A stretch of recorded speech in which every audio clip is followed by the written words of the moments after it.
Once upon a time, there was a king who lived in a grand kingdom. He was often quick to anger, which sometimes led to hasty decisions. One day, the king was furious because his favorite horse had gone missing. He summoned his wise minister. "How could this happen under your watch?" The king shouted, his face red with anger. The minister tried to calm him. Your Majesty, it's just a horse. We will find it. The king's anger flared even more. "Just a horse? That horse was priceless. Leave the city at once, and don't return ever again." The minister bowed and obeyed, leaving the city as ordered. But before leaving, he said to himself, I will enter the city only when the king asks me to return. Disguised as a poor man, the minister arrived at a small village. He spotted a farmer working diligently in his fields and approached him. Excuse me, the minister said. I'm a poor man looking for work.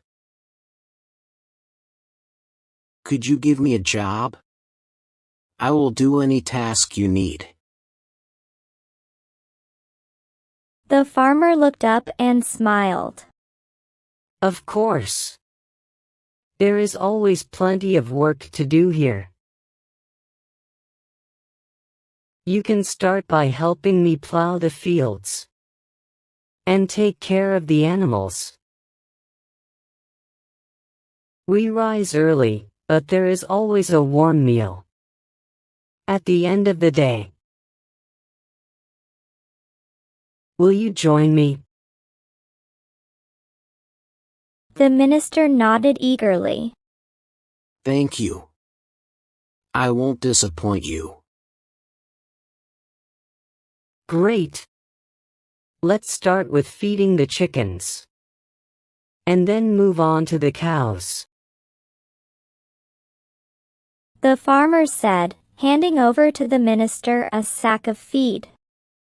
Glad to have you with us.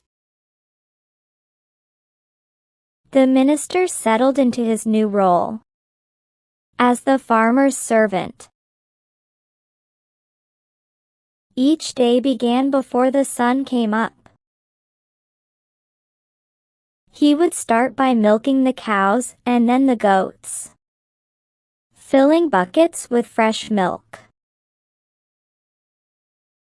After the animals were fed and milked, he worked in the fields with the farmer.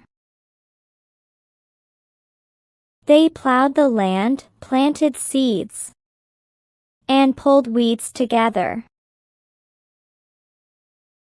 The minister found the work satisfying and enjoyed the routine.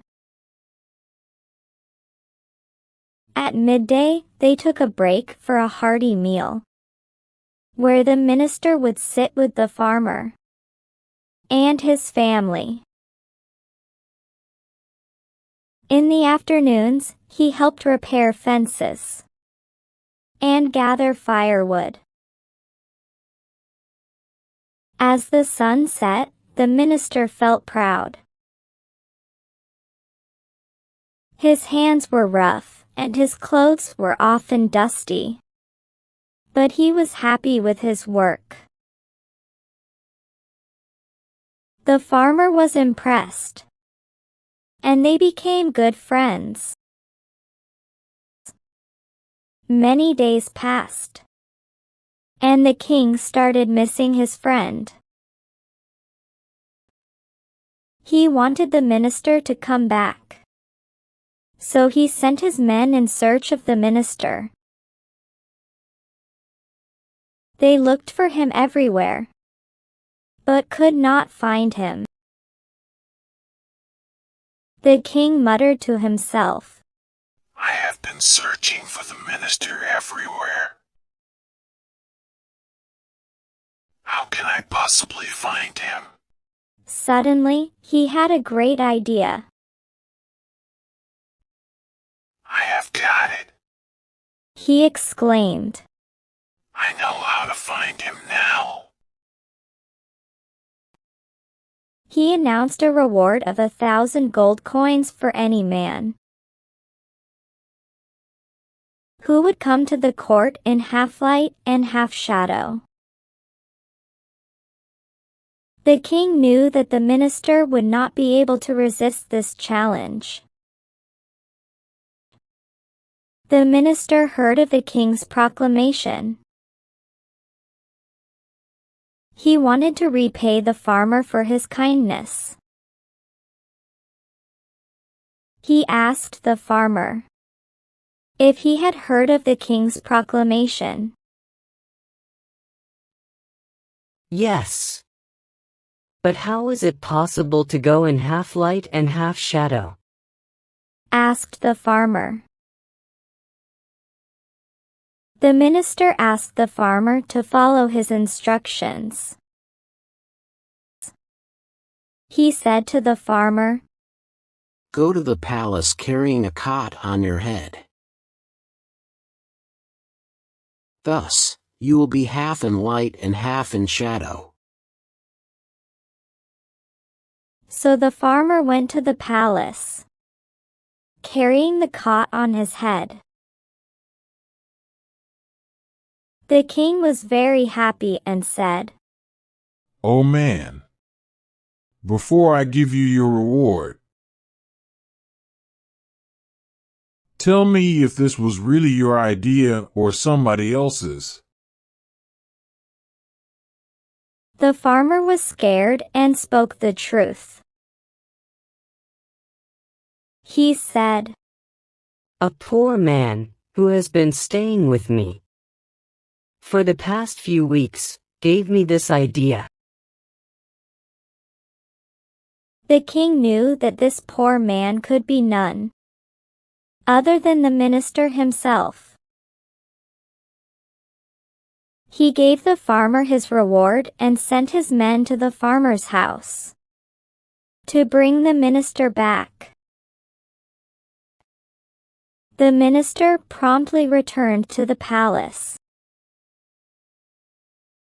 The minister promptly returned to the palace. The king was very glad to have the minister back again. Moral: being understanding and forgiving is better than being angry.